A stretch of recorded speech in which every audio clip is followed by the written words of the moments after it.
Hey everybody, Joseph Rothschild here, aka...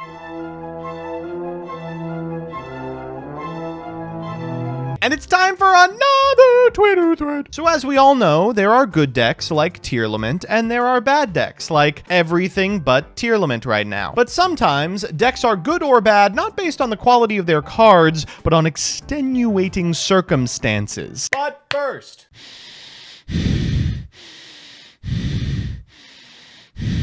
Okay, I know what you're thinking, but this is not my fault. Today's video is sponsored by Zero Damage Gaming. Zero Damage Gaming is an online storefront specializing in playmats, backpacks, and mouse pads featuring Yu-Gi-Oh! And Cardfight Vanguard inspired designs. Some more inspired than others. Each mat has a cloth top and a rubber bottom and is machine washable. Though if that last part is a selling point for you, I hope we never duel. And if we do, I will be calling a judge to collect my free win. My favorite design of theirs is...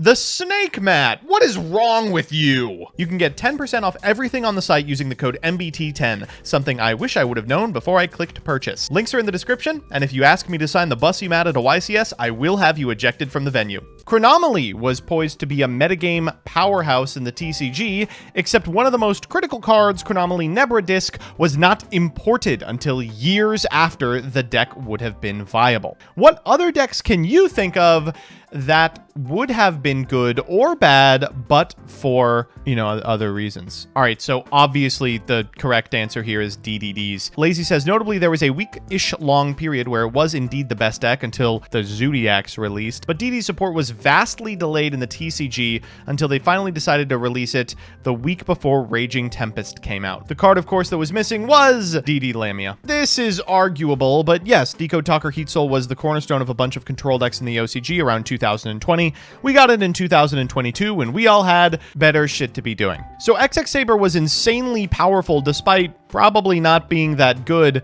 for one or two tournaments because Dark Soul was worded in such a way that it was ambiguous as to whether multiple instances of it flipping would cause it to trigger multiple times in the end phase. Prince says, not saying that would have been format defining or anything, but all of the Tama archetypes, Valance, Runic, and Labyrinth would have been much better if the set weren't randomly delayed to come out after Pote. The set was first scheduled for June and didn't come out until August. Yeah, so I don't think that Valance would have made a big meta impact, but I could have seen Labyrinth being a power player, except... oh man, JGPM absolutely correct. I remember when Frightfur Patchwork was announced, Fluffle players hyped that the card was going to make the deck broken and become the best deck, and then we didn't get it for 2 years. I don't know why it took them so long to import this card. They have something out for Skyhawk specifically. Remember when this deck was going to be meta defining? I'll be honest with you, all Therion's really ever accomplished was giving some of the worst and most overhyped decks in Yu-Gi-Oh! A negate. Link Kaiju had one weekend in the TCG before Level Eater was banned. People were testing it months in advance and all it got was an OTS day. Yeah, there was a very short period of one weekend where I think Link Haribo and Level Eater were legal at the same time. Blue Eyes and Dark Lord and Kaiju were far and away the best decks. Here's a spicy one. In the OCG, they do not play Sprite Runic because of time rules. Skipping that many battle phases makes it so that when time is called, you cannot close out the game, whereas your opponent is allowed to stabilize and kill you. Oh, do they not do end of phase? I know Constellar did have tops in the day, but it will forever be a shame Omega was given to them in the set that had the rulers. Yeah, this card was supposed to come out earlier and maybe would have made Constellar a force. It's a very powerful 4 in its own right, but doesn't have too much on Dracosac. When Exo Sister Martha was revealed, the deck shot to prominence in the OCG, combating both Sprite and Tier. The deck completely fell off in the TCG because we had the exclusive Garua,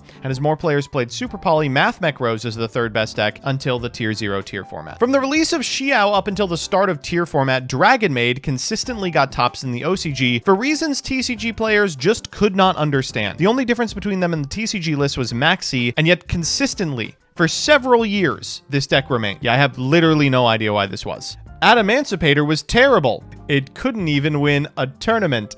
World Superstars in general was one of the worst decisions Konami made in that era. So many legitimately good pieces of support that either removed decks from meta contention or kicked decks down from potentially rogue to hard casual. Heraldry Patriarch would have been insane in exactly Heraldic Beast. Batlin Boxer Shadow. Oh joy, new support. Far too late. Star Seraph Scepter. For what it's worth, we did still play this one. While not completely killing the deck, there was a 4-month period where Altergeist couldn't do Manifestation Shuffle due to a translation error. Once errated, the deck went from struggling to top a regional into topping YCS events semi-regularly. If I had a nickel for every time there was a mistranslation on an Altergeist card, I'd have 2 nickels, which isn't much, but it makes me think someone at Konami doesn't like Doug. Prize cards not being accessible enough to be fully meta-warping. I'll go to bat for Giant Hand. There's a couple of rank 4 strategies around this time that were extremely powerful in the OCG.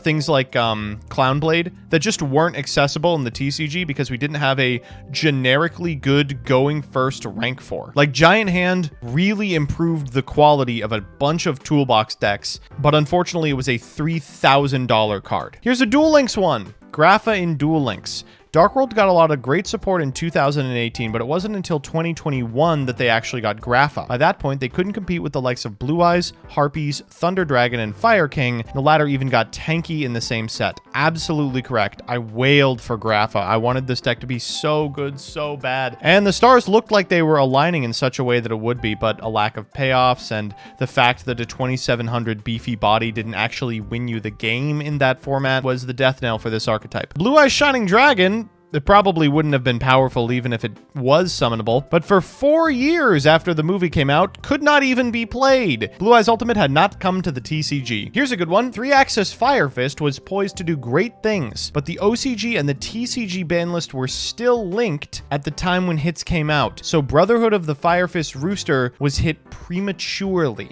There was a period of time in the OCG when Dragon Link was clearly the best deck in the format, which led to the Darkness Metal Dragon errata. Part of that was this guy right here. In the OCG, Gandora X the Dragon of Demolition checks for existing attack. The TCG checks for original attack. I heard you like FTKs. Megalith was an incredibly powerful deck that was playable pretty much exclusively because of the existence of Block Dragon, but because Adamancipator was good at the same time, sorry. This is a decent one. Numeron's not a particularly good deck, but it's well represented in Master Duel because of the extenuating circumstance that is how the ladder system rewards quick games with a 51% win rate.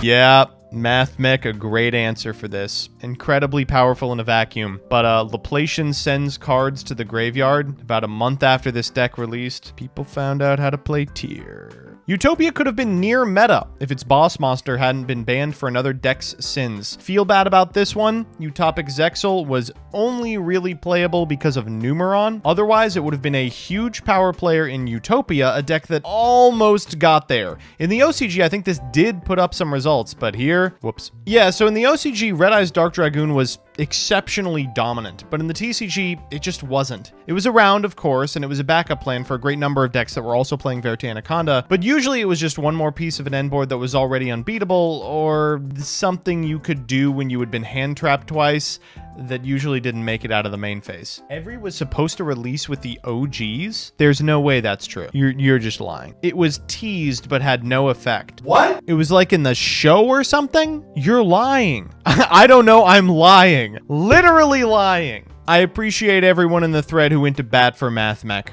I knew the deck wasn't bad. I knew it was someone else's fault. Fire King was going to be so good, and then Konami put text on the cards.